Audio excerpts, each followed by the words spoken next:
They said it was just training, just another drill on the mats, just another round of close-quarters conditioning at the Naval Special Warfare Facility in Coronado, California. But when Lieutenant Commander Nora Ashford tapped twice, clear, desperate signals against Staff Sergeant Reese Callahan's forearm, and he didn't let go, that wasn't training anymore. That was a message. A declaration written in bruised tissue and stolen oxygen that this annex wasn't governed by rank or procedure. It was ruled by whoever could hit hardest and hold longest. Consequences be damned. So he choked her, held it past protocol, past reason, past the point where her vision tunneled and her fingers clawed uselessly at his forearm. He held it in front of everyone, instructors and recruits alike, until she went limp in his arms like a puppet with cut strings. 13 seconds. That's how long Reese Callahan held Lieutenant Commander Nora Ashford in a rear naked choke after she gave the tap-out signal. 13 seconds of deliberate, calculated violence dressed up as instruction. And when she finally stood back up, throat already darkening with the shadow of his grip, she didn't scream, didn't threaten, didn't even raise her voice. She just looked at him with the flat, measuring stare of a sniper acquiring a target. She didn't forget. And 3 days later, with every pair of eyes in that compound locked on a demonstration mat and a base commander standing silent witness in the observation deck, she wouldn't need to lay a finger on him. Because when the evidence played across those screens, when the timestamps and tap counts scrolled past in cold digital certainty, Callahan didn't just lose the fight.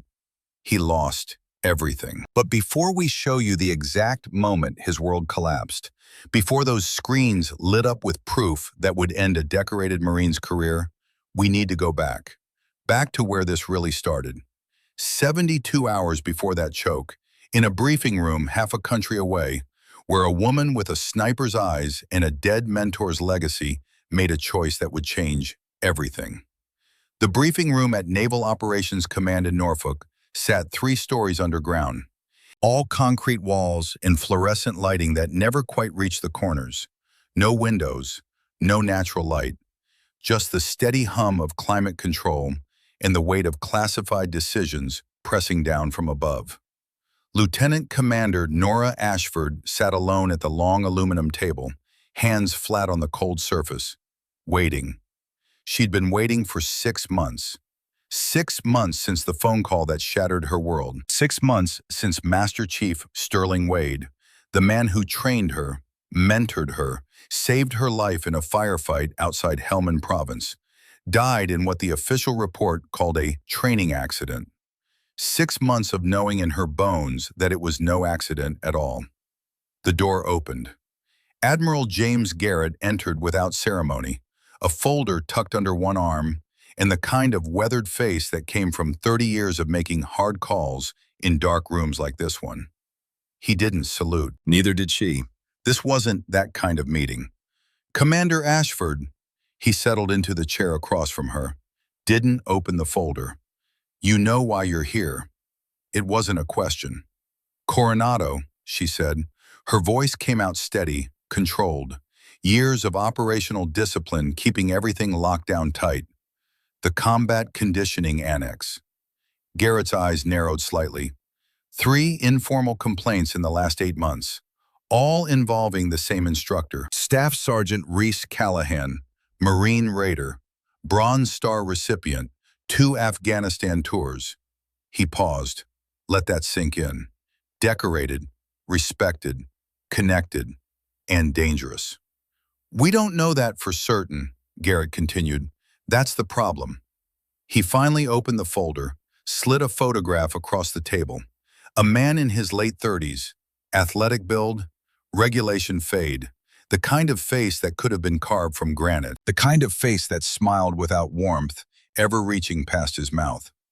The complaints never went formal, Garrett said.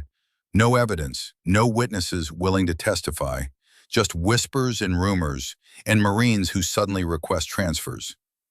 Nora picked up the photo, studied it with the same focus she'd once used to calculate windage and bullet drop at 1,200 meters.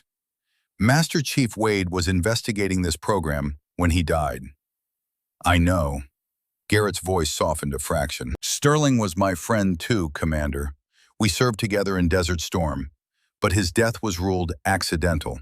Equipment failure during a fast rope exercise. No foul play indicated. No foul play they could prove. She set the photo down, met Garrett's gaze dead on. Sir, with respect, Sterling Wade survived 30 years as a SEAL. 2 wars, dozens of black operations, more combat drops than most operators see in a lifetime. He doesn't die because a rope breaks. Garrett was quiet for a long moment. Outside, somewhere in the maze of corridors, footsteps echoed and faded. When he spoke again, his voice carried the weight of something he couldn't quite say officially. The Annex operates in a gray zone, Commander. Joint military combat training, multiple service branches, high-intensity conditioning. It's designed to push people past their limits. Sometimes that means traditional oversight doesn't quite fit. Someone needs to make it fit. Yes, he pulled another document from the folder. I'm offering you a rotation assignment.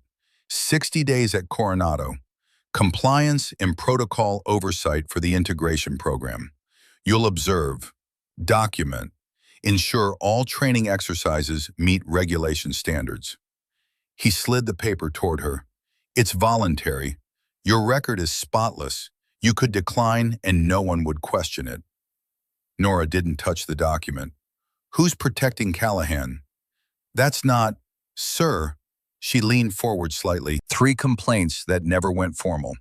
An investigation that died with the investigator. Someone with enough juice to make problems disappear. So I'll ask again, who's protecting him? Garrett's jaw tightened. Captain Marshall Donovan, JAG. He was Callahan's commanding officer in Afghanistan. Marja Offensive, 2010. They went through hell together.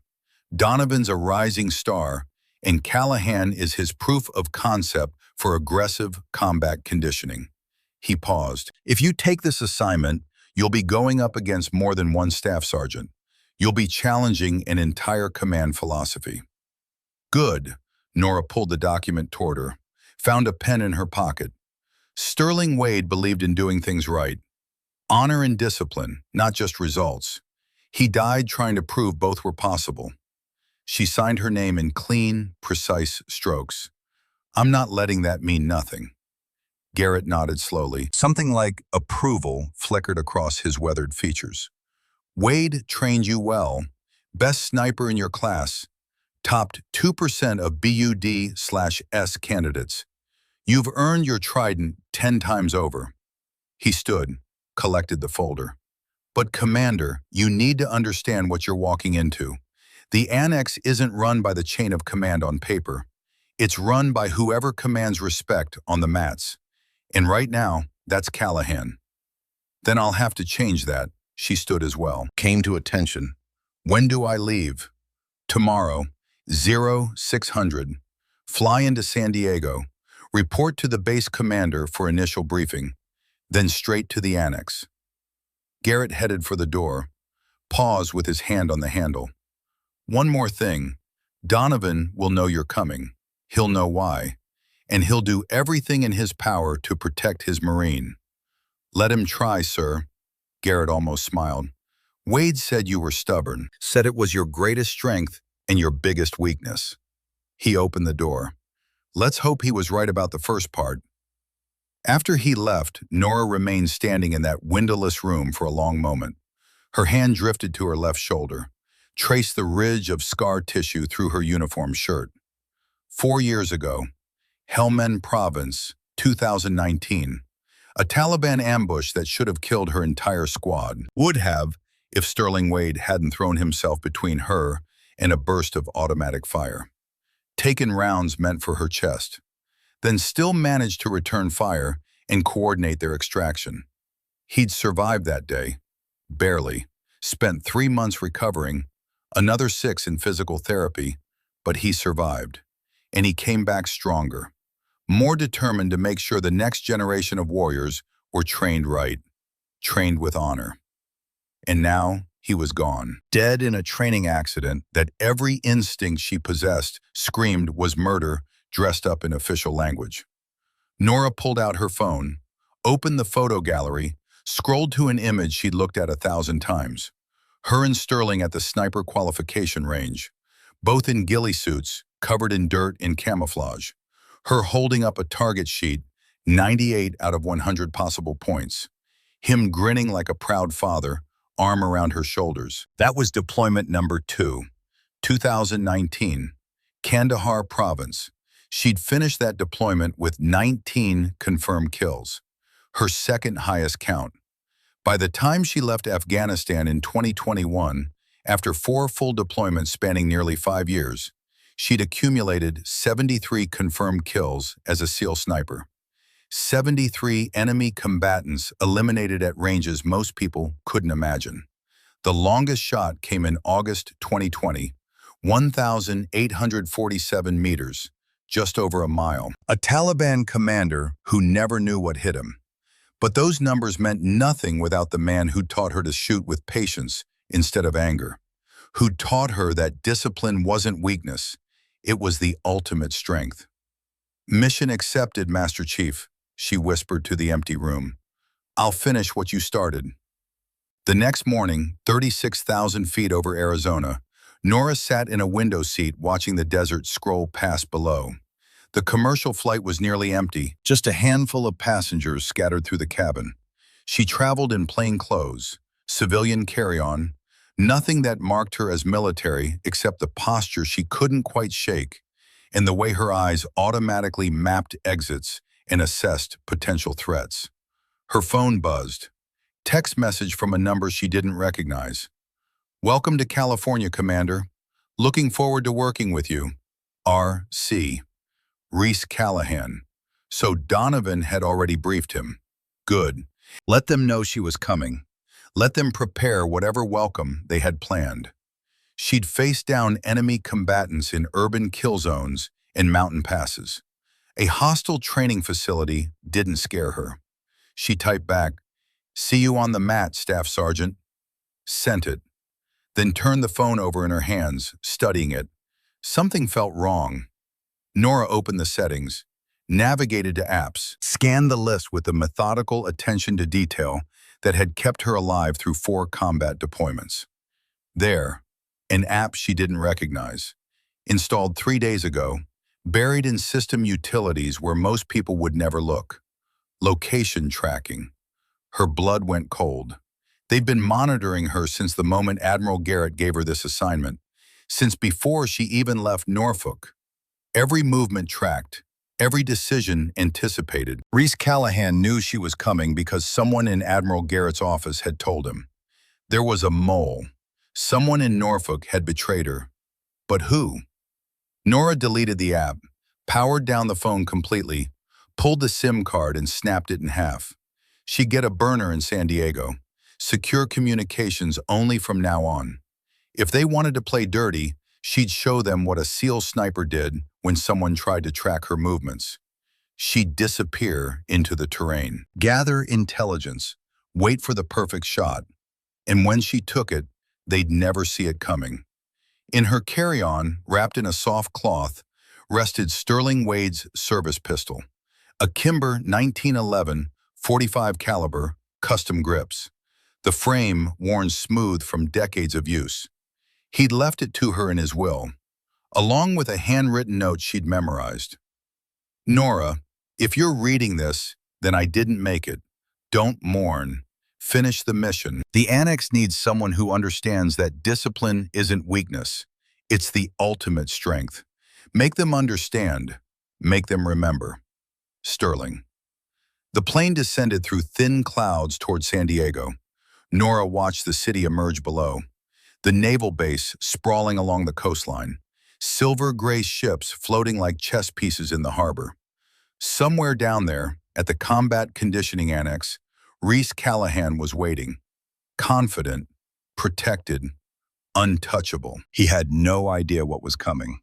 The Combat Conditioning Annex sat on the eastern edge of Naval Base Coronado, separated from the main BUD/S compound by a quarter-mile of access road and chain-link fencing.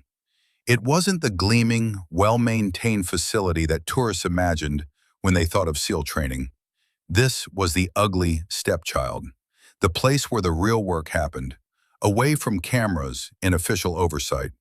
Prefabricated buildings with peeling paint, outdoor obstacle courses rutted and worn, a large metal structure that served as the main training hall, all exposed beams and industrial lighting. Nora pulled up in her rental car at 15:45 hours, early enough to observe before official check-in at 1600. She sat in the parking lot for 5 minutes, windows down, listening to the sound of the place, shouted cadence from a running formation, the rhythmic thud of bodies hitting padded mats, someone calling time on an exercise, voices responding with numbers. This was where Sterling Wade had died, right there, probably near that tower where ropes hung like gallows from a steel frame. The official report said he'd been supervising a fast rope exercise when the anchor point failed. 40 feet of free fall onto concrete, death on impact. Except Sterling had inspected every piece of equipment before every exercise, had done it for 30 years without fail, had taught her to do the same, drilled it into her skull that preparation saved lives. And now she was supposed to believe he just missed a critical failure point. Nora got out of the car. The heat hit immediately, dry California sun baking off asphalt. She'd changed into her working uniform during a layover. Standard Navy Type 3 camouflage, with her silver oak leaf rank insignia on the collar. No ribbons, no trident, just clean lines and subdued markings. She wanted them to see the rank, not the decorations. Wanted to be underestimated. The main entrance was propped open. No guard, no checkpoint, just a sign. Naval Special Warfare Combat Integration Program, authorized personnel only. She walked in. The interior was exactly what she expected. Concrete floors, training mats sectioned off into different zones. Free weights against one wall, heavy bags hanging from ceiling chains. A boxing ring in the far corner. The smell hit hard, sweat and rubber, and the metallic tang of athletic tape. The smell of her entire adult life distilled into a single space. Maybe 30 people were present, spread across various stations. Most were focused on their exercises, but she felt the attention shift the moment she crossed the threshold. Conversations didn't stop exactly. They just got quieter, more careful. Eyes tracked her progress without seeming to watch. Near the center mat, 3 instructors stood in a loose cluster. All men, all fit, all wearing the kind of relaxed confidence that came from owning a space. The one in the middle turned as she approached, mid-30s, maybe 6 feet even, broad shoulders, face like a granite cliff, the same man from the photograph, Reese Callahan. Staff Sergeant. She stopped 3 paces away, professional distance, didn't offer her hand. Commander Ashford. His voice was smooth, measured, the kind of tone that could shift from casual to commanding in a heartbeat. Welcome to the Annex. We got word you'd be joining us for a rotation. Integration oversight, correct? Compliance and protocol review. 60-day assignment. Right, compliance. He smiled, but it didn't reach his eyes. We run a tight program here, ma'am. High intensity, high standards. The kind of training that produces operators who don't break under pressure. I'm familiar with high-intensity training, Staff Sergeant. I went through BUD/S, same as you. One of the other instructors, younger, with fresh corporal stripes, made a sound that might have been a cough. Callahan's smile widened a fraction. Of course, ma'am, no disrespect intended. Just making sure you know what you're walking into. This isn't a classroom environment. Good. I prefer the field. She glanced around the facility, making mental notes of camera positions, emergency exits, the layout of training zones. I'll need access to all session logs, equipment maintenance records, and incident reports for the last 12 months. That can be arranged. Corporal Barrett here will get you set up in the admin office. He gestured to the younger instructor, who nodded but didn't quite meet her eyes. Anything else you need? Just ask. We're here to support your mission. The emphasis on those last three words was slight but deliberate, a challenge wrapped in professional courtesy. My mission is simple, Staff Sergeant. Ensure all training protocols meet Navy regulations and that personnel safety remains the priority. She met his gaze, held it. I'm sure that aligns perfectly with your own objectives. Absolutely, Commander. He glanced at the other instructors. Some silent communication passed between them. Well, we've got an advanced conditioning block starting in 15. You're welcome to observe. See how we do things here. I'll be observing everything, Staff Sergeant. That's why I'm here. She turned and followed Corporal Barrett toward a side office. Conscious of the weight of Callahan's stare on her back, conscious of the whispers starting now, spreading through the facility like ripples on water, the new oversight officer.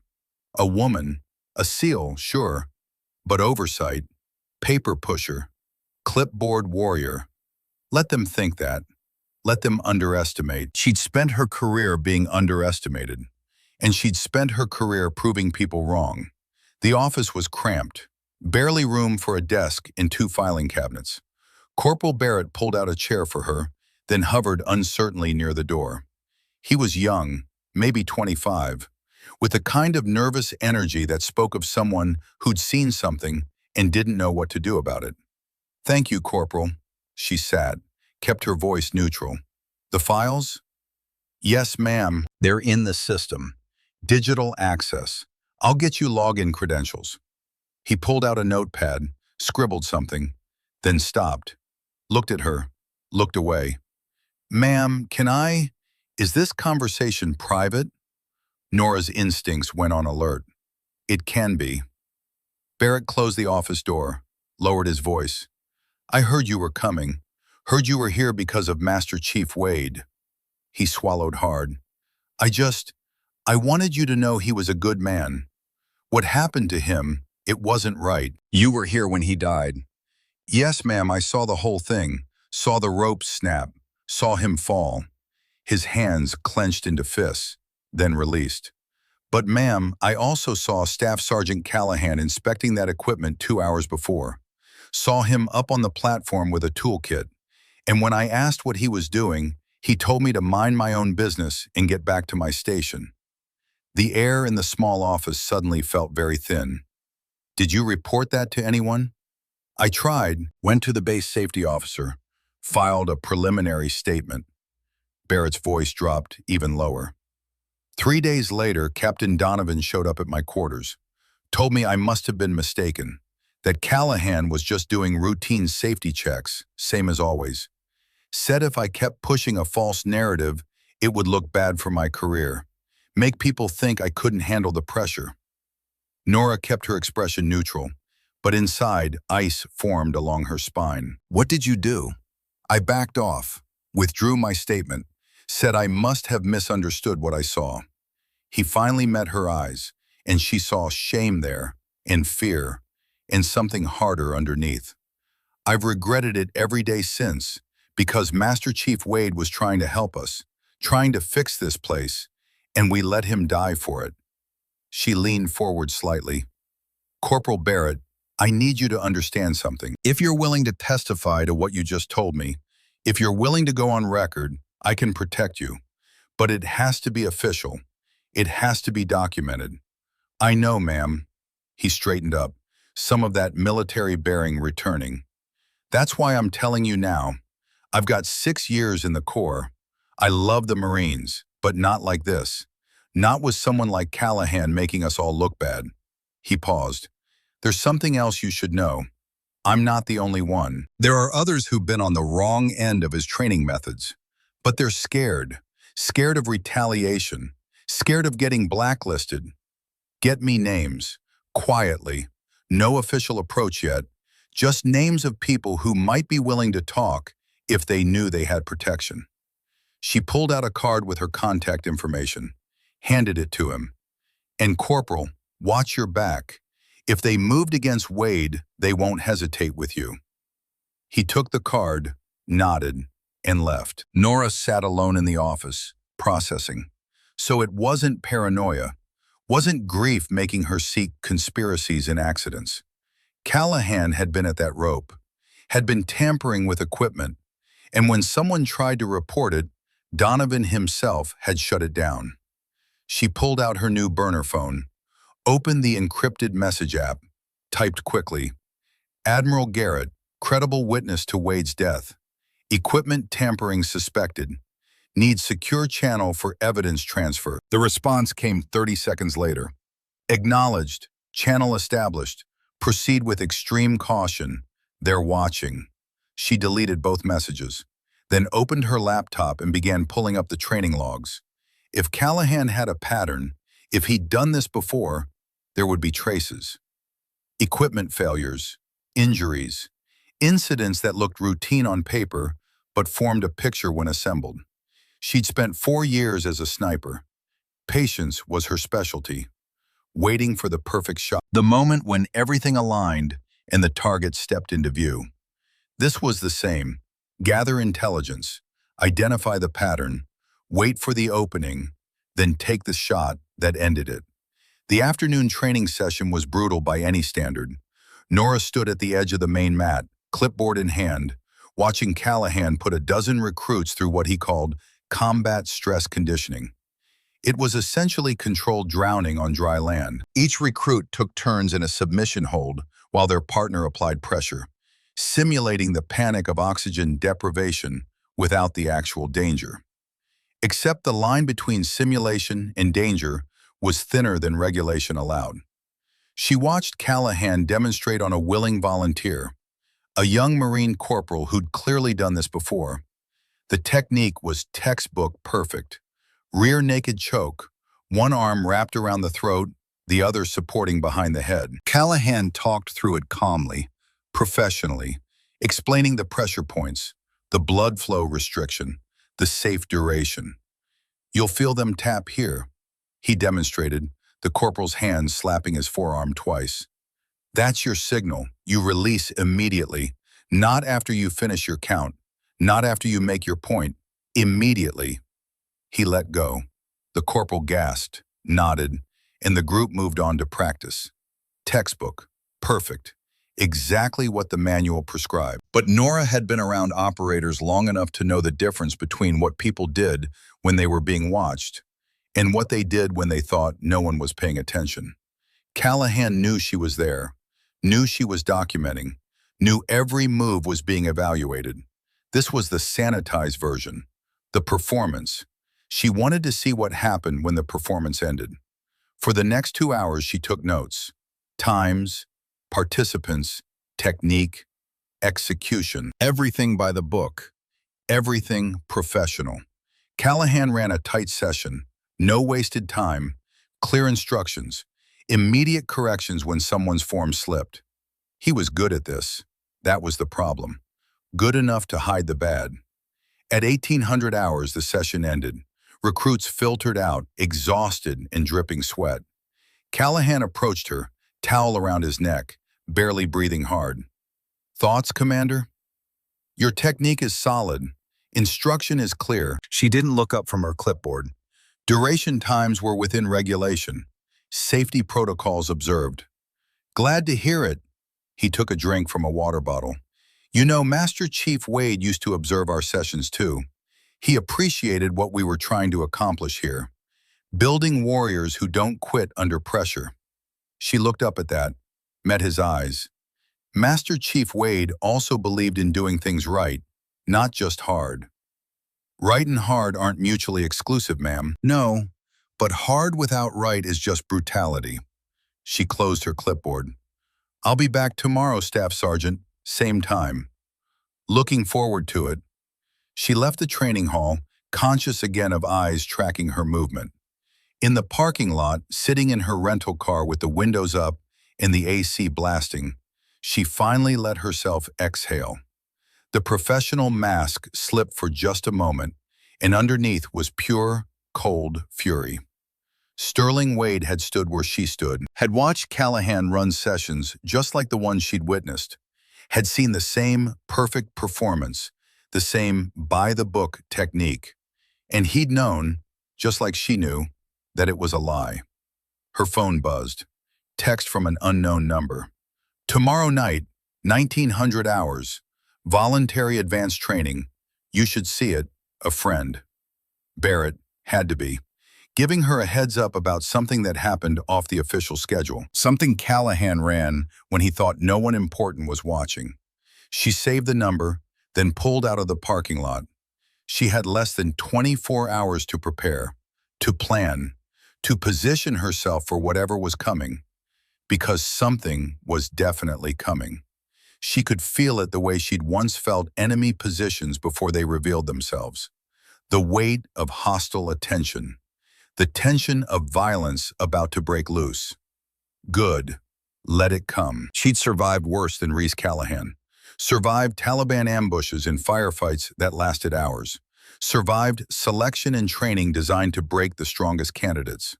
She'd survived losing the man who'd been like a father to her. She'd survived this too. And when it was over, when the evidence was gathered and the case was built, and the truth came out into the light, Callahan would learn the same lesson Sterling Wade had spent 30 years teaching.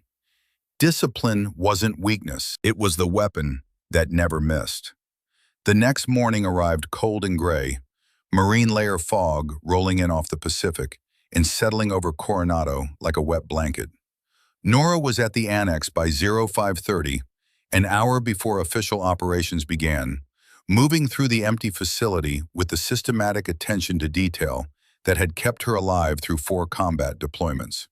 She wasn't just familiarizing herself with the layout, she was mapping it. Every camera housing, every blind spot, every piece of equipment that could fail at a convenient moment. The security system was older than it should be, analog cameras feeding into a central recording station tucked away in a maintenance closet. She found it unlocked, the equipment humming quietly in the dim space. A wall of monitors showed grainy feeds from 16 different angles throughout the facility. Training mats, equipment storage, the outdoor obstacle course. She was still reviewing the logs when footsteps echoed in the hallway outside. She closed the interface quickly, stepped out of the closet, and nearly collided with a man she didn't recognize. Older, maybe early 60s, with iron-gray hair and eyes that had seen too much. He wore civilian clothes but carried himself with unmistakable military bearing. "You're up early, Commander." His voice was gravel and smoke, the kind that came from years of shouting orders over gunfire. Could say the same. She kept her tone neutral, not quite challenging. "And you are?" "Command Master Chief Dalton Pierce, retired." He extended a hand and she shook it.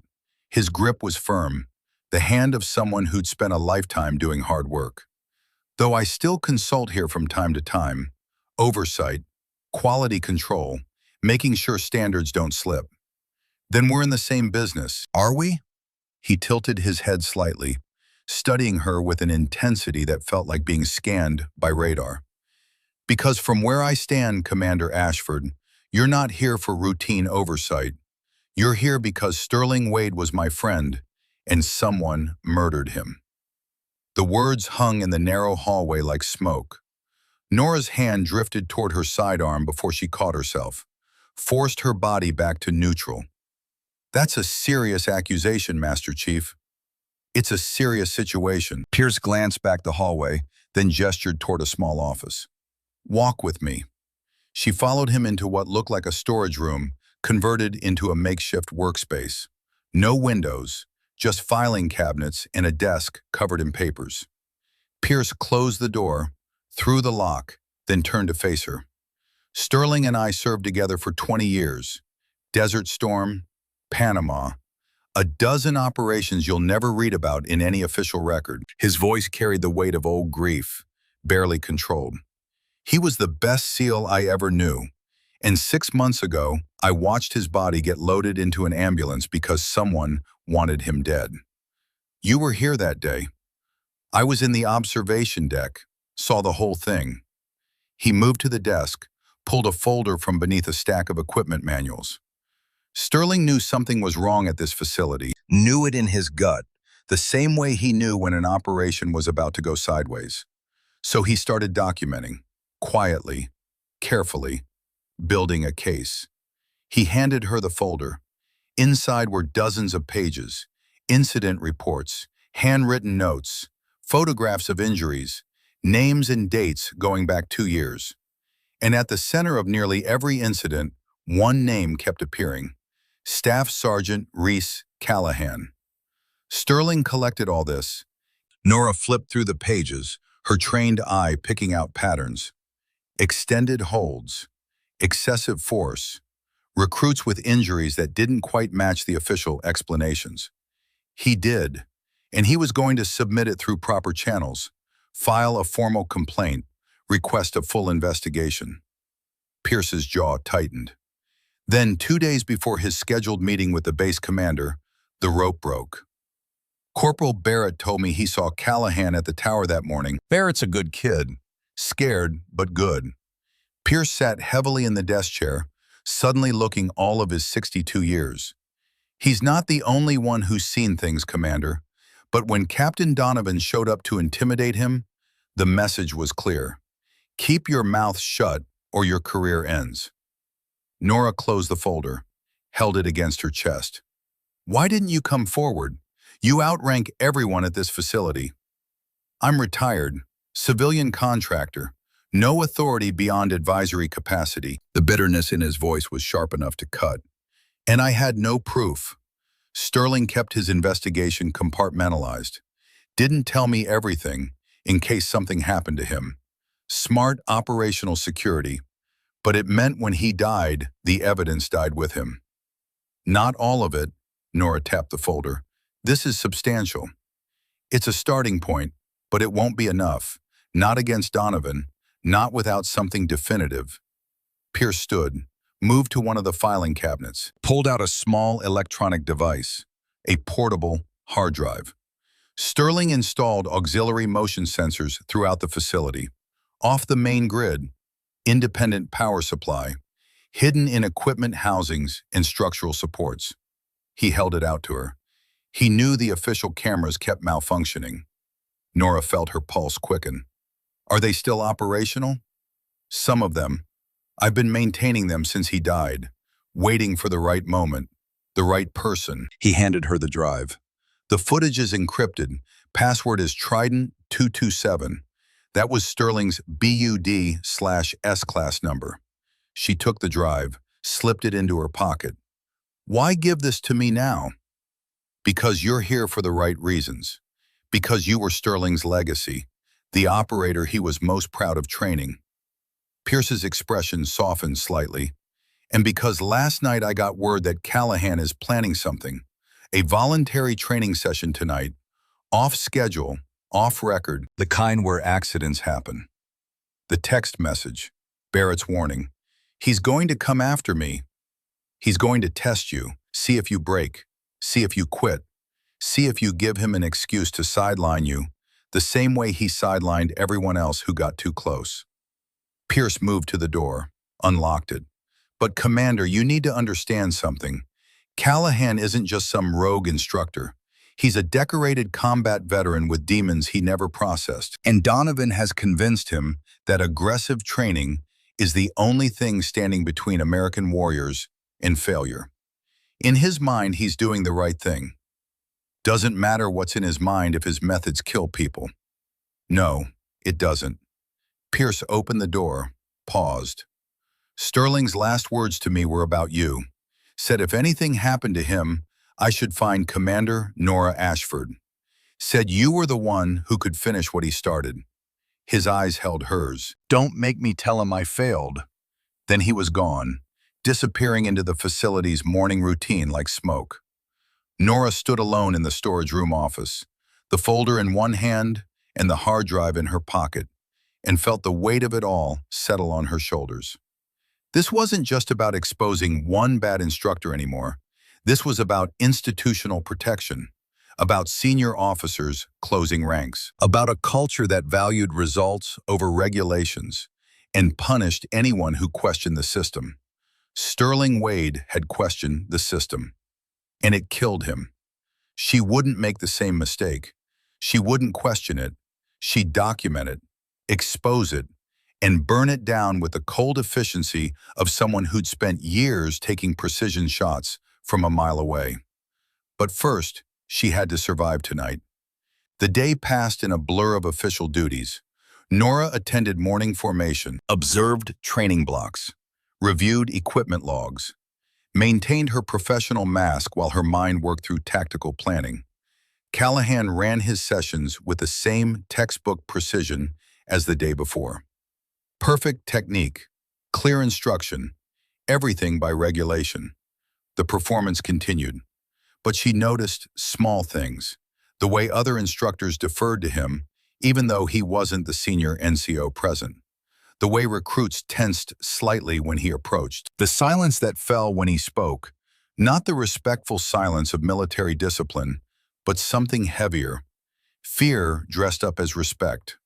And she noticed Corporal Barrett staying carefully distant from her during official hours, but catching her eye once. A slight nod. Confirmation.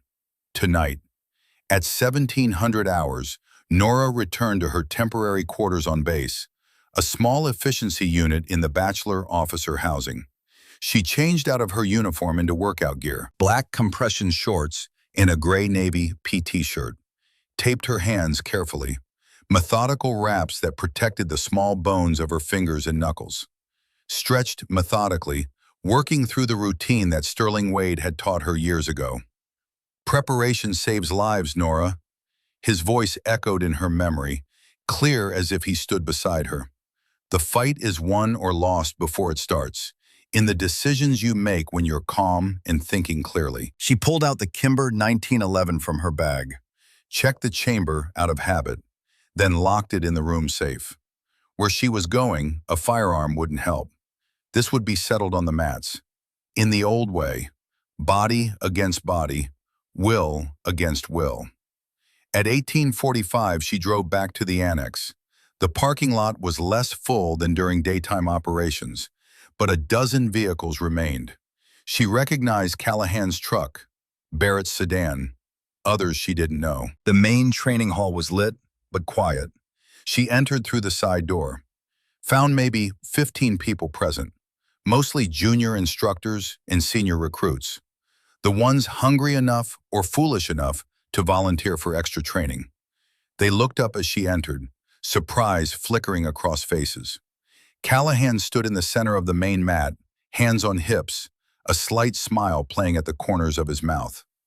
Commander Ashford, didn't expect to see you tonight. You put voluntary on the schedule, Staff Sergeant. I volunteer.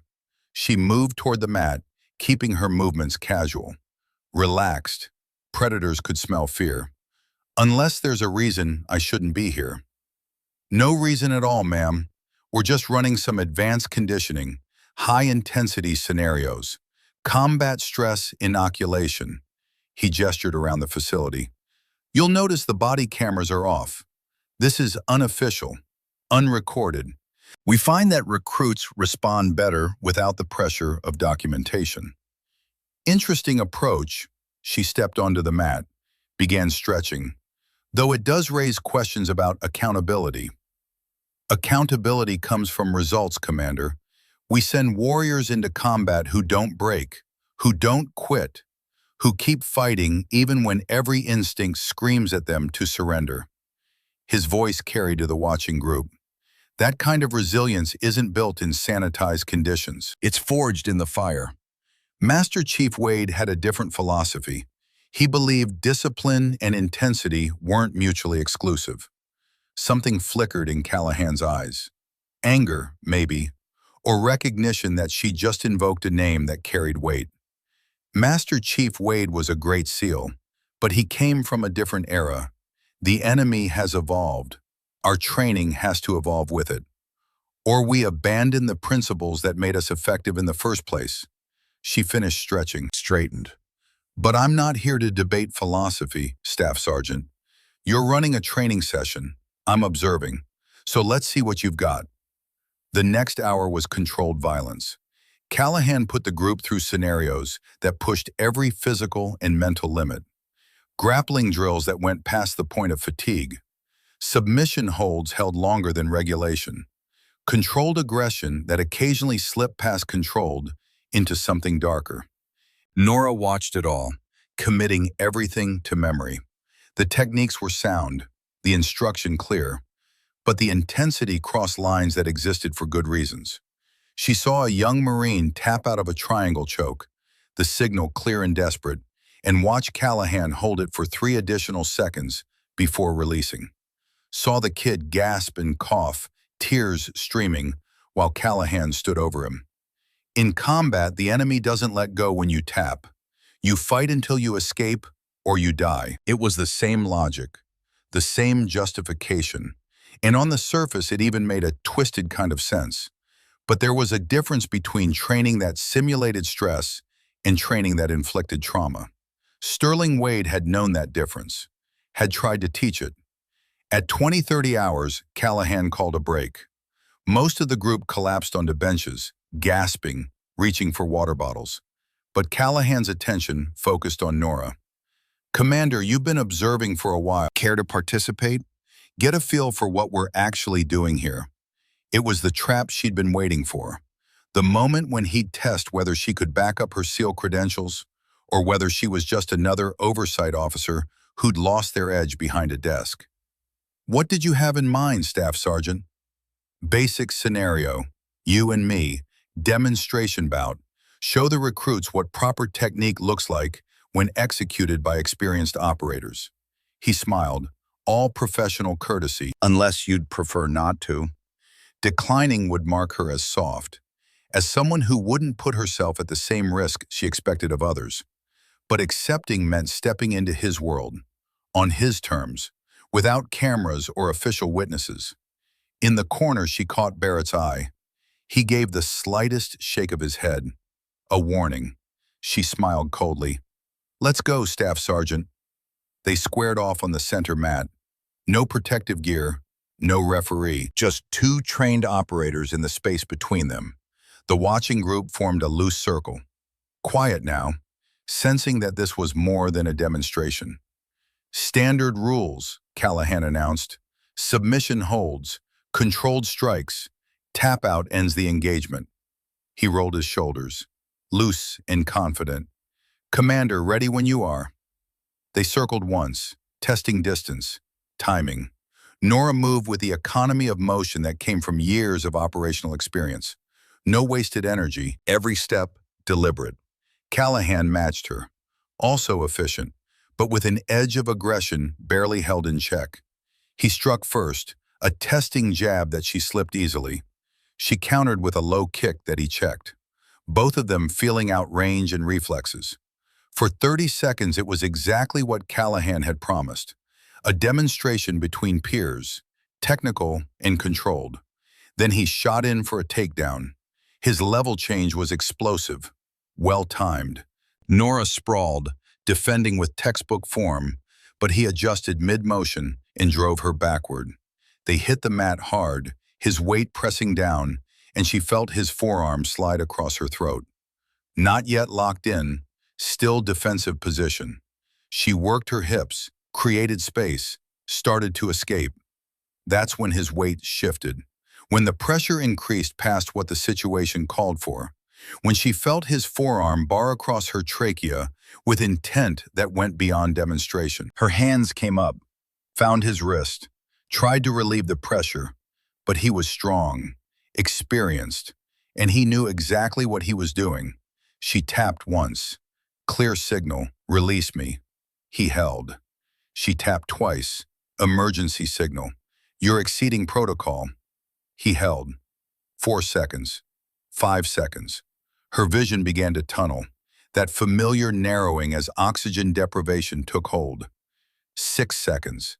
7 seconds. The watching faces blurred, and somewhere in the distance, she heard someone shout. Barrett, maybe, or another instructor. But the sound came from very far away. 8 seconds. 9 seconds. She was counting in her head, even through the panic, even through the instinctive thrashing as her body fought for air it couldn't get. Counting with the same cold precision she'd once used to calculate windage and bullet drop. 10 seconds. 11 seconds. Her struggles weakened, not by choice, her body simply running out of oxygen to fuel resistance. 11.4 seconds. Then finally, he released. Nora collapsed onto the mat, gasping, her throat on fire, her vision swimming. She felt hands helping her sit up, heard Callahan's voice from somewhere above. "You all right, Commander?" Sometimes in the moment, in the intensity, the signals get missed. She couldn't speak yet, could only focus on dragging air back into her lungs. Her hands went to her throat, felt the heat already building there, the bruising that would blossom dark by morning. And in that moment, flat on her back and struggling to breathe, she felt the ghost of that day in Helmand. The day Sterling saved her life by throwing himself into enemy fire. The day she learned that panic kills, but discipline saves. His voice cut through the memory, through the present pain, as clear as if he stood beside her. "Stay calm, Nora. Breathe. Think. Survive." She forced herself upright, waved off the helping hands, stood on legs that barely held her weight. Callahan watched her with something like satisfaction, the mask of professional concern barely hiding it. "Guess I held that a little longer than intended. These things happen in live training." Nora met his eyes, let him see absolutely nothing in hers. No fear, no anger, no acknowledgement that he just crossed a line designed to protect people like her. She just looked at him for 3 long seconds, then turned and walked off the mat. In the locker room, alone, she let herself lean against the cold tile wall and shake. Not from fear, from rage so pure it felt like standing too close to a jet engine. He'd done exactly what Sterling Wade had documented, exactly what had gotten others hurt, intimidated into silence, driven away. And he'd done it to her, on her second day, to send a message. "This is my facility. Challenge me, and this is what happens." She pulled out her phone with trembling fingers, opened the camera, photographed the bruising already forming on her throat, documented the time, the date, the location. Then she texted Pierce, "It happened. Need to talk. Secure location." The response came immediately. "Storage office, 20 minutes. Come alone." Nora cleaned herself up, changed into street clothes, left through the side exit. She didn't look back at the training hall, didn't acknowledge the few remaining vehicles in the parking lot. She simply drove off base, circled back through a different gate using her military ID, parked 3 buildings away from the annex. The facility was dark now, official operations over for the night.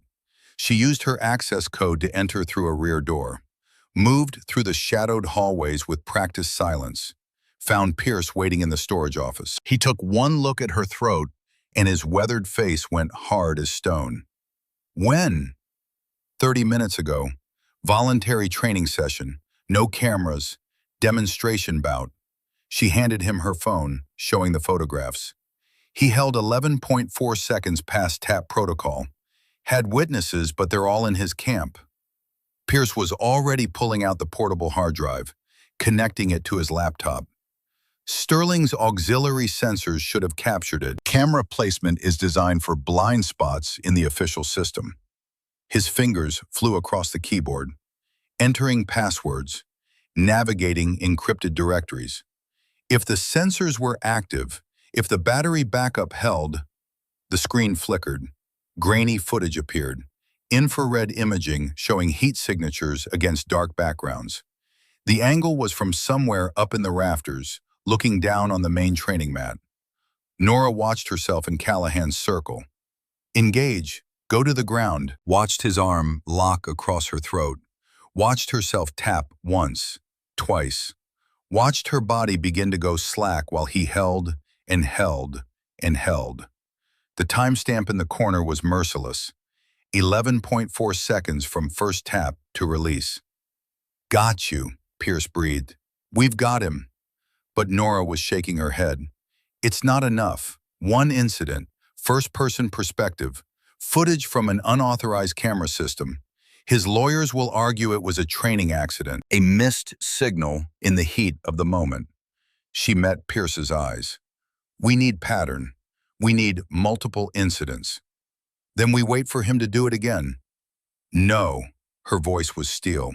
We create the conditions where he'll do it again. But this time, we control the circumstances. She straightened, the plan forming even as she spoke. I'm going to request a formal combat readiness evaluation. Official demonstration with JAG observers in command presence. I'll put Callahan as the lead demonstrator. Pierce was nodding slowly, seeing it. He'll be on his best behavior, everything by the book, until you give him a reason not to be. Until I put him in a position where his ego and his pattern override his discipline. She pulled out her phone, began drafting the request. Sterling died building this case. Barrett and others risked their careers trying to stop this. I'm not going to let it keep happening. You're setting a trap. I'm following regulation. Callahan's the one who will spring the trap. Pierce studied her for a long moment, then nodded slowly. I'll make sure every auxiliary sensor is operational and recording, and I'll get Barrett ready to testify if this goes to formal proceedings. Barrett's scared. Donovan already intimidated him once. Then we protect him, give him cover, make it impossible for retaliation. Her fingers moved across the screen, precise and methodical. This is going to work, Master Chief, because Callahan can't help himself. He's done this so many times, gotten away with it so many times, that he thinks he's untouchable. That's his weakness. And if you're wrong, if he controls himself during the demonstration, then we have footage of him nearly choking out a superior officer during unauthorized training. We take what we have and we build from there. She hit send on the email. The request going up through official channels to base command, and inevitably to Captain Donovan. But I'm not wrong. Men like Callahan always make the same mistake. They think power is the same as being right. Pierce saved the footage to multiple backup drives, then handed one to Nora. Sterling would be proud of you.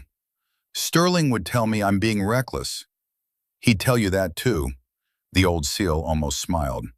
But he'd be proud anyway. Nora left the office, the backup drive secured in her pocket, along with the folder of Sterling's documentation. She had less than 48 hours before the formal evaluation would be scheduled. 48 hours to prepare, to position all the pieces, to make sure that when Callahan made his move, it would be the last one he ever made in a military training facility. In her car, alone in the dark parking lot, she allowed herself one moment of vulnerability. Her hand drifted to her throat, felt the tender bruising, and she closed her eyes against the memory of Helmand Province, against the weight of what she was about to do. I'm finishing it, Master Chief, she whispered to the ghost that had haunted her for 6 months. No matter what it costs, I'm finishing what you started. Then she started the engine and drove into the California night, a warrior carrying proof of institutional corruption and the determination to see justice done. Reese Callahan had sent his message. Now it was her turn to respond. And when she did, it wouldn't be with violence or intimidation or any of the tools he understood. It would be with the one weapon he couldn't defend against, the truth.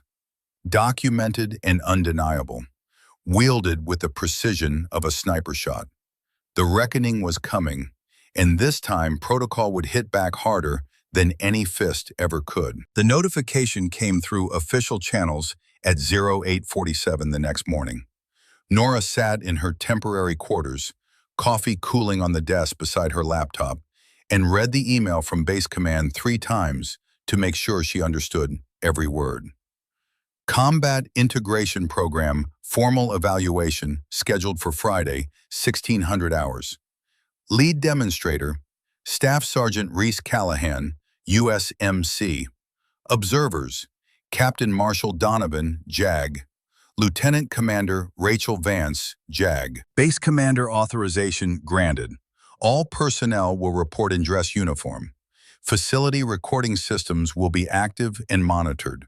48 hours. She'd asked for an evaluation, and they'd given her one. But the observer list made her stomach tighten. Donovan would be there. Callahan's protector and former commanding officer, the man who'd shut down investigations and intimidated witnesses. His presence was both a threat and an opportunity. He'd come to protect his Marine, which meant he'd be watching when everything fell apart. Her phone buzzed. Text from Pierce. Saw the notification. All systems green on our end. Sensors active and backed up to 3 separate secure servers. Whatever happens, we'll have proof. She typed back. Barrett ready? He's scared but steady. I've been working with him. He'll hold. Nora closed the laptop and moved to the window. Outside, early morning sun burned through the last of the marine layer, illuminating Coronado in harsh California light. In less than 2 days, she would stand in front of Base Command, JAG, and the man who'd killed Sterling Wade. And she would trigger the final confrontation. Everything she'd worked for, everything Sterling had died for, compressed into one demonstration that would either expose the truth or end her career. No pressure. She spent the morning at the annex, maintaining her official duties, observing training sessions, documenting everything with mechanical precision. Callahan ran his morning block with the same textbook perfection he'd shown since she arrived. Clean technique, clear instruction, perfect adherence to protocol. He knew the formal evaluation was coming, knew it wasn't routine oversight, and somewhere behind those cold eyes, he was planning his own response. Good. Let him plan. She'd spent 4 years as a sniper, learning that the best plans accounted for what the enemy would do, not what you hoped they'd do. Callahan would try to control the demonstration, to perform perfectly and make her look paranoid for requesting official scrutiny, but men with patterns couldn't break them under pressure. They doubled down. At 1200 hours, she was reviewing equipment logs when Corporal Barrett appeared in the office doorway. He looked drawn, pale, like he hadn't slept in days. Ma'am, do you have a minute? She closed the door behind him, kept her voice low. What's wrong? Captain Donovan was here this morning, before you arrived. Barrett's hands twisted together, nervous energy with nowhere to go. He pulled me aside, asked me about my statement, the one I withdrew about Master Chief Wade's accident. Ice formed in Nora's chest. What did he say? That he heard I'd been talking to oversight, that he hoped I wasn't reconsidering my position, because false accusations against decorated Marines have a way of ruining careers. Barrett met her eyes. Ma'am, he knows. Somehow he knows I talked to you. Nora's mind raced.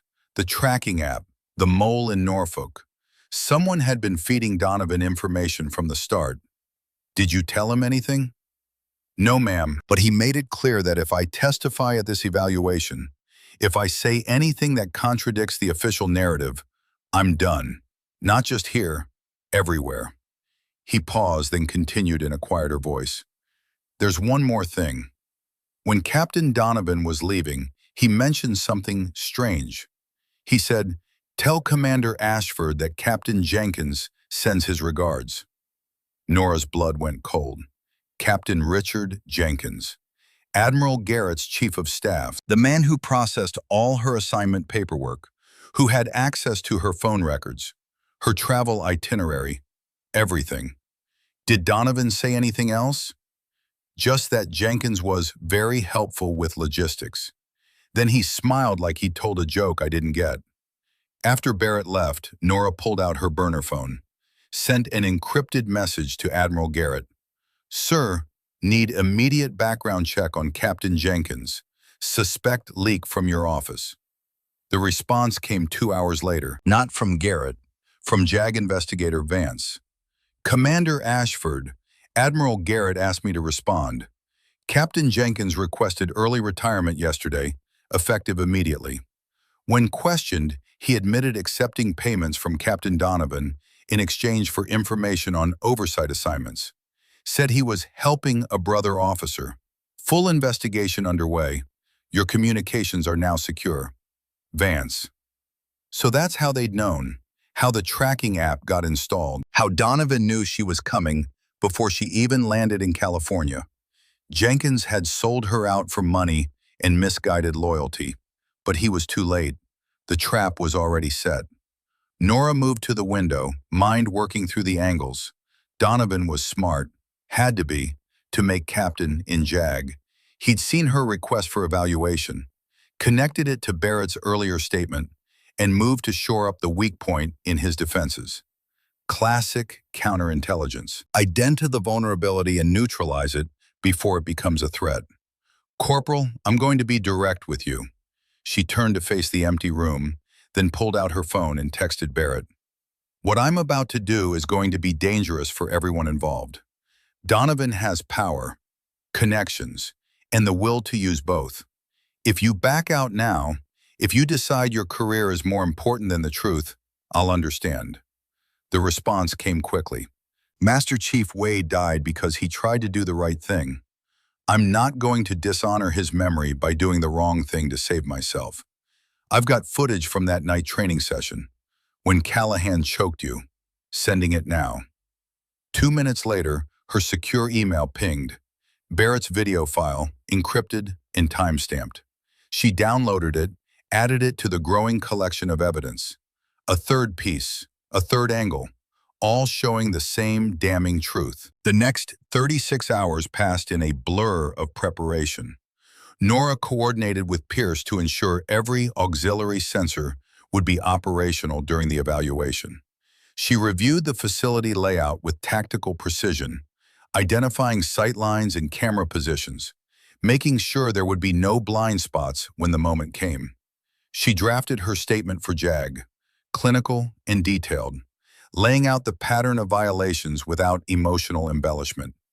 And she trained, spent hours in the base gym working through grappling scenarios, drilling escapes from submission holds, preparing her body for what was coming, because she knew with the certainty that came from years of combat experience that Callahan would try something during the demonstration.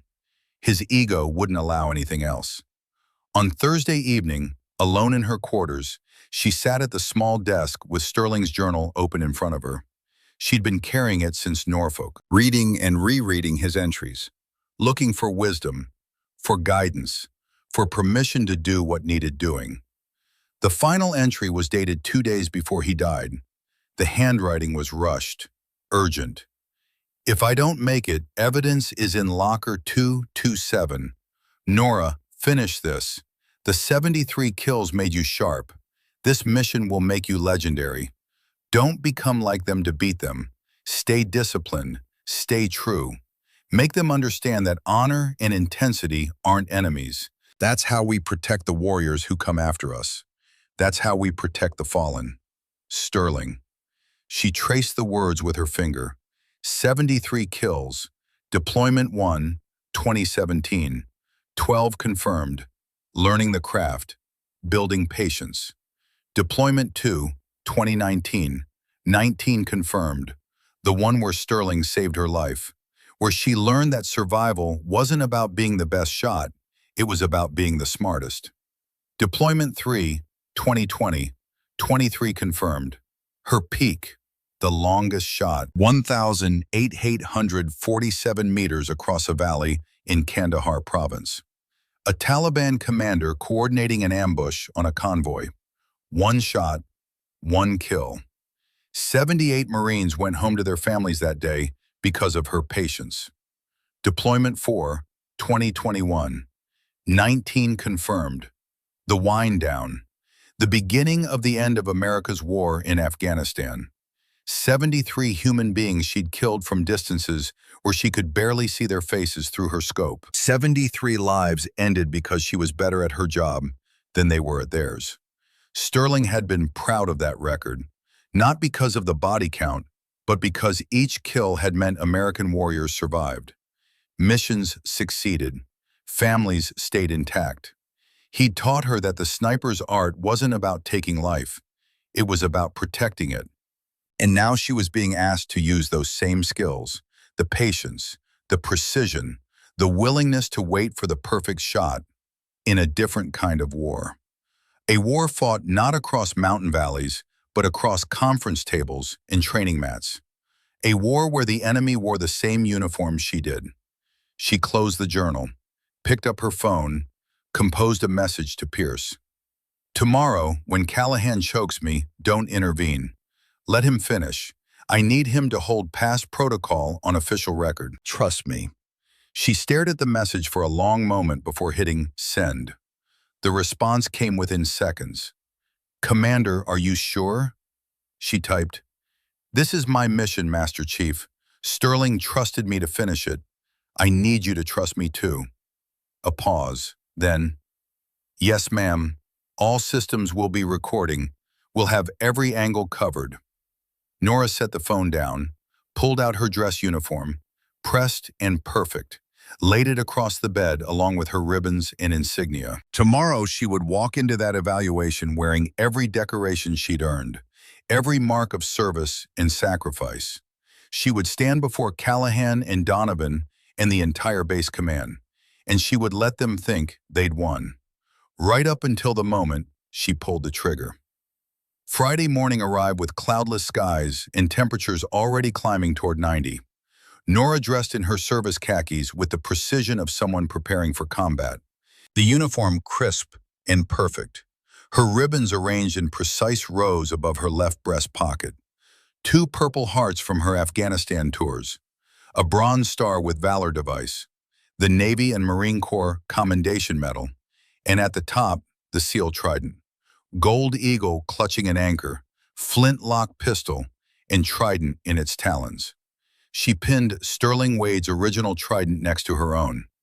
Pierce had given it to her the night before, pressed it into her hand without words. It was worn smooth from decades of wear. The gold dulled, but somehow more real for it. For luck, Master Chief, she whispered to the empty room, and for justice. At 15:30, she arrived at the annex. The main training hall had been transformed. The usual casual chaos of equipment and personnel replaced by military formality. Chairs arranged in rows facing the demonstration mat. A table for the observers set up with recording equipment and official documentation. Maybe 60 people present. A mix of base personnel, training staff, and senior enlisted who'd heard something significant was happening. Captain Marshall Donovan stood near the observers' table, talking quietly with the JAG representative. He was exactly what central casting would send for a JAG captain.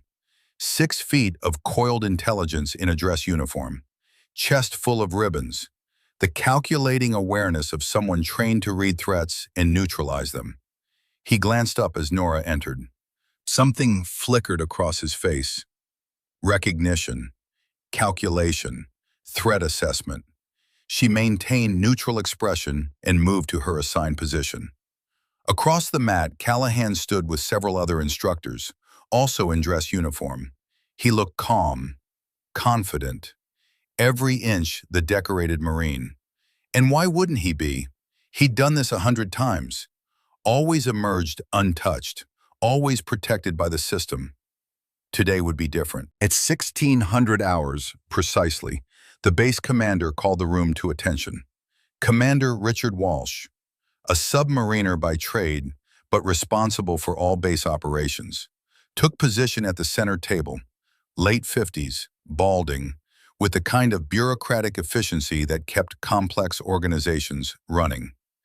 This evaluation is convened at the request of Lieutenant Commander Nora Ashford, Oversight Officer for the Combat Integration Program. Walsh's voice carried across the space without amplification. The purpose is to assess current training protocols and ensure full compliance with Navy safety regulations. Staff Sergeant Callahan will demonstrate standard techniques. All proceedings are being recorded for official review. He nodded to Donovan, acknowledging the senior officer present. Donovan's face remained neutral, but Nora caught the tension in his jaw. He didn't want to be here, didn't want his Marine under official scrutiny. But refusing to attend would have raised more questions than his presence answered. Walsh turned to Nora. Commander, you have specific protocols you wish to evaluate? Yes, sir. Submission hold applications and tap-out procedures. Specifically, response time between signal and release. She kept her voice professional, clinical. Recent observations have raised questions about consistency with established safety standards. Very well, Staff Sergeant Callahan, you will demonstrate proper technique with a volunteer partner. Clear communication, by-the-book execution, Walsh said. Proceed when ready. Callahan stepped onto the mat with Corporal Barrett. Of course he'd chosen Barrett, deliberately. The one witness who'd already been intimidated into silence, making him complicit in the performance. Barrett's face was carefully blank, but Nora saw the tension in his shoulders. They demonstrated a rear naked choke, Callahan explaining each step with professional precision. Hand placement, pressure application, the physiological effects of blood flow restriction. Barrett played the victim, signaling tap out at the appropriate moment. Callahan released instantly, textbook perfect. As you can see, Callahan addressed the room, proper technique allows for immediate release upon signal. The tap is sacrosanct. It ends the engagement. No exceptions. He ran through 3 more demonstrations. Triangle choke, armbar, guillotine. Every one executed flawlessly. Every release immediate and controlled. The watching personnel nodded along. This was a professional, competent instructor, demonstrating exactly what the manual prescribed. Nora waited. Let him establish the baseline. Let him perform his perfect routine. Then she stood. Staff Sergeant, request permission to participate in the final demonstration. The room went quiet. Callahan turned, and for just a fraction of a second, she saw it. The flash of something dark behind his professional mask. Then it was gone, replaced by courteous neutrality. Of course, Commander. What scenario did you have in mind? Resisted opponent, full speed application. You demonstrate proper override technique when the subject actively defends. She moved onto the mat, began stretching. Real combat conditions as close as training allows. Donovan leaned forward in his chair. Commander Ashford, is that necessary? The staff sergeant has already demonstrated proficiency. Sir, with respect, the scenarios demonstrated used compliant partners. I'd like to evaluate technique against resistance. She met Donovan's stare without flinching. Unless there's a reason that's inappropriate, Walsh intervened before Donovan could respond. The request is reasonable. Staff Sergeant, are you comfortable with this scenario? Callahan rolled his shoulders, and that cold smile returned. Absolutely, sir. Happy to demonstrate. They squared off on the center mat. Nora was conscious of every eye in the room locked on them, of the cameras recording from multiple angles, of Pierce somewhere in the facility monitoring the auxiliary sensors. This was it, the moment Sterling Wade had been building toward, the confrontation that would either expose the truth or bury it forever. They engaged. Callahan moved first. Testing with she deflected and countered. For the first 30 seconds, it was professional sparring between trained operators. Then he shot in for a takedown, explosive and committed, driving her backward with controlled aggression. She sprawled, defended, but he'd anticipated it and adjusted mid-motion. His weight crashed into her, taking them both to the mat, and she felt his positioning shift as he worked toward back control. This was the critical moment. She could escape now, force a reset, keep this demonstration clean and inconclusive. Or she could let him think he was winning. She gave him the position, let him take her back, let his arms snake around her throat, let him sink the rear naked choke with practiced efficiency. His forearm barred across her windpipe, and she felt the familiar pressure building. Not crushing, not yet, but deliberate and controlled. Then she tapped his wrist, once, clear and unmistakable. He held. She counted in her head. 1, 2, 3 seconds. Tapped again, harder. The emergency signal that should trigger immediate release. He held. 4 seconds. 5. The pressure increased incrementally, just enough to make her vision start to narrow. Around them, she heard murmurs from the watching crowd. Someone said something sharp, but the words didn't quite register through the roaring in her ears. 6 seconds. 7. She was fighting now, not for the demonstration, but from genuine need. Her body's autonomic response to oxygen deprivation. Her fingers clawed at his forearm. Her legs kicked. And somewhere very far away, she heard Barrett shouting. 8 seconds. 9. Donovan was on his feet. She could see him in her peripheral vision, moving toward the mat. 10 seconds. 11. Walsh was shouting something. Orders. Commands. 12 seconds. Her vision going dark at the edges. Her struggles weakening. 13 seconds. Then finally, he released. Nora collapsed forward, gasping, her throat screaming, her vision swimming with dark spots. She felt hands helping her sit up, heard urgent voices asking if she was okay. But through it all, through the pain and the oxygen deprivation threatening to drag her under, she heard Callahan's voice. "Apologies, Commander. You were defending aggressively. Hard to read the signals in real-time combat scenarios." She couldn't speak yet, could only focus on breathing, on forcing air back into her lungs, while her body screamed at her. But her mind was perfectly clear, counting off the seconds with mechanical precision. 13 seconds. He'd held for 13 seconds past her first tap. Walsh was on his feet. "Staff Sergeant, that was excessive." Commander Ashford signaled clearly, multiple times. "Sir, with respect, combat scenarios are chaotic. In the moment, distinguishing between defensive movement and tap signals requires judgment." Callahan's voice carried perfect professional concern. "I released as soon as I was certain of her intent." "That's bullshit." Barrett, the young corporal who'd been intimidated into silence, threatened into compliance, told his career would end if he spoke up. He stood now, phone in hand, face pale but resolute. "That's 13 seconds from first tap to release. I timed it." He looked at Donovan, and Nora saw fear there. Yes, but something stronger underneath. "And it's not the first time. This is exactly what he did to me 4 months ago. Exactly what he did to PFC Martinez last year. Exactly what he did before Master Chief Wade died." The room erupted. Multiple voices shouting questions, denials, demands for order. Walsh stood, calling for quiet, but the chaos had already broken containment.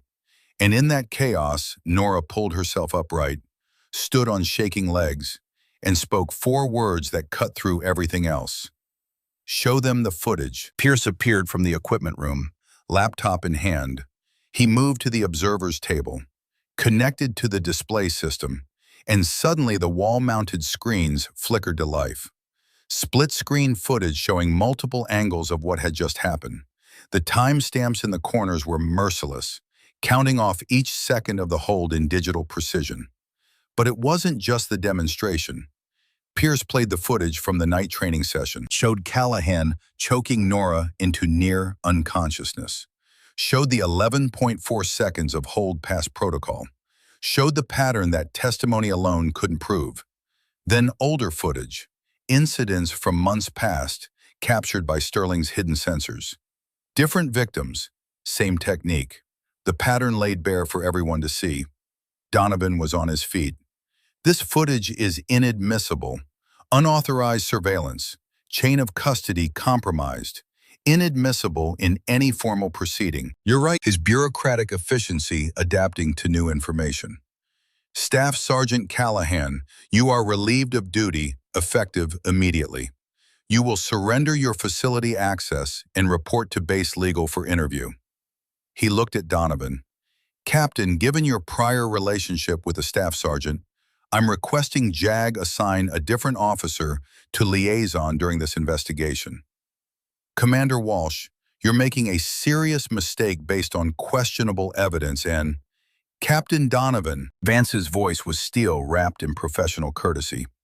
"I've also been reviewing documentation provided by Commander Ashford. Documentation that shows you personally intervened in 3 prior complaints against Staff Sergeant Callahan. That creates, at minimum, the appearance of impropriety. At worst, it's obstruction of justice.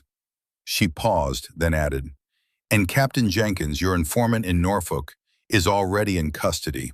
He's been very cooperative.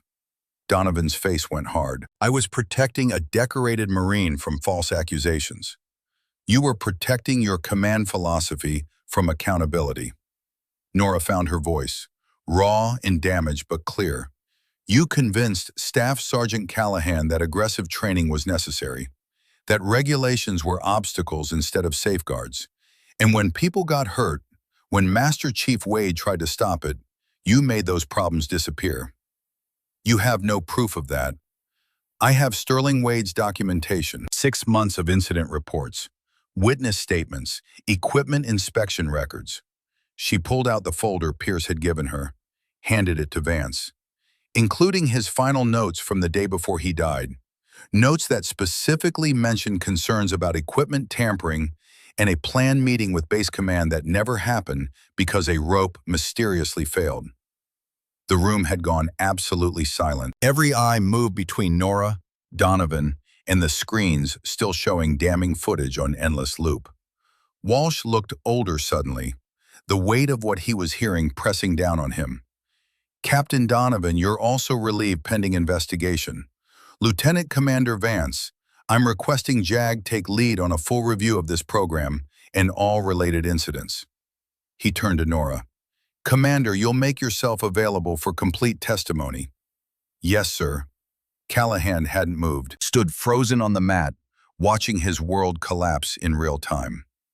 Nora approached him, keeping 2 arm lengths distance, spoke quietly enough that only he could hear. Master Chief Wade believed in this program, believed we could train warriors with honor and discipline. He died trying to prove it. She met his eyes. You could have been part of that legacy. Instead, you became everything he fought against. Something flickered across Callahan's face. Not quite remorse, but recognition. Maybe the first crack in the armor. I was trying to make them strong, to prepare them for what's really out there. No, you were breaking them to prove you could. There's a difference. She stepped back. Master Chief could have taught you that, if you'd listened. Security personnel appeared to escort Callahan off the facility. He went quietly, shoulders slumped, the confidence and aggression draining away with each step. Donovan followed under his own power. But his exit was no less final. The man who'd protected a toxic culture, who'd valued results over regulations. Watching his career end in a training facility he tried so hard to control. After they left, the room slowly emptied. Personnel filtering out in small groups, processing what they'd witnessed. Barrett approached Nora, stood at attention. Ma'am, I just wanted to say, you did good, Corporal. Took courage to speak up when it mattered. She managed a small smile despite the pain in her throat. Master Chief Wade would have been proud. He nodded, unable to speak, and left. Finally, it was just Nora, Pierce, and Walsh remaining in the hall. The base commander looked at the 2 of them, shook his head slowly. This should never have gotten this far. Should never have taken a SEAL commander nearly dying to expose it. No, sir, it shouldn't have. Nora's voice was hoarse, every word painful. But it did, and now we make sure it never happens again. Agreed. Commander, once you're cleared by medical, I'd like to discuss you taking a leadership role in restructuring this program. We need someone who understands both operational necessity and regulatory compliance. She glanced at Pierce, who nodded slightly. I'd be honored, sir. Walsh left. The screens finally went dark. The footage stopped looping. Pierce moved to stand beside her, looking down at the mat where it had all happened. Sterling would have handled it differently. He'd have built an airtight case, submitted it through proper channels, let the system work. The system killed him, Master Chief. I know. Pierce pulled out a small box from his pocket, opened it. Inside was a Navy Cross, the service's second highest decoration for valor. This arrived yesterday, posthumous award for Sterling. They're calling it recognition of his career-long dedication to training excellence and integrity. They're calling it that now, After he's dead and can't embarrass him anymore. Yes, Pierce closed the box. But he was right, Commander. About the program, about the principles, about you. He knew you'd finish what he started. Nora felt the weight of the last 6 months pressing down. The grief, the rage, the determination that had driven her through every moment since that phone call. And underneath it all, the memory of a man who'd saved her life and then spent years teaching her how to save others. I miss him. So do I. Pierce headed for the door, paused. Get that throat checked. And Commander, you did good work here, the kind that matters. After he left, Nora stood alone in the empty training hall. Her throat ached, her body was bruised, and she knew the administrative battles were just beginning. Formal investigations, testimony, paperwork that would consume months. But the important part was done. The truth was in the light, documented and undeniable. She pulled out her phone, looked at the photograph she'd carried for 6 months. Her and Sterling at the rifle range, both grinning, covered in dirt and accomplishment. She touched the screen gently. Mission complete, Master Chief. The program's going to change. We're going to do it right this time. Your way. 3 weeks later, Nora stood alone at the rifle range at dawn. The same range where Sterling had taught her to shoot, where she'd learned patience over speed. She set up at 1,500 meters, loaded a single round. Behind her, footsteps on gravel. Barrett approached, newly promoted sergeant, stripes on his collar. Ma'am, the new instructors are asking about your 73 kills. What should I tell them? Nora settled behind the rifle, breathed steady. Tell them those 73 kills weren't about being the best shot, Sergeant. They were about protecting my brothers and sisters. Sterling taught me that. She fired. The round crossed nearly a mile in under 2 seconds. Perfect center mass. She stood, lowered the rifle. Tell them discipline isn't just following rules. It's having the courage to enforce them when everyone else looks away. Barrett nodded, started to leave, then paused. The memorial dedication is at 0900, ma'am. The plaque arrived yesterday. I'll be there. After he left, Nora pulled Sterling's journal from her cargo pocket, opened to the final entry. The 73 kills made you sharp. This mission will make you legendary. Make me proud. Sterling. She closed the journal, looked across the range toward the annex. On the wall inside, a new plaque waited. Sterling's name, his words, his legacy. Discipline is the bridge between goals and accomplishment. 23 new instructors would report today. Barrett as her second in command. New protocols, independent oversight, zero tolerance. The system had changed, not because she'd broken it, because she'd enforced the rules everyone else had abandoned. 73 kills had earned her the trident. What she did next would earn Sterling's legacy. She slung the rifle over her shoulder, touched the 2 tridents pinned to her chest, his and hers, side by side. I've got it from here, Master Chief, she whispered. They're in good hands. The sun climbed higher over Coronado, burning off the marine layer. From the annex, she heard the rhythmic cadence of a running formation. New warriors being forged the right way, Sterling's way. She walked toward the sound, toward the future he died to create. A legacy continued, a mission completed, a warrior's oath fulfilled. And somewhere she knew, Sterling Wade was smiling.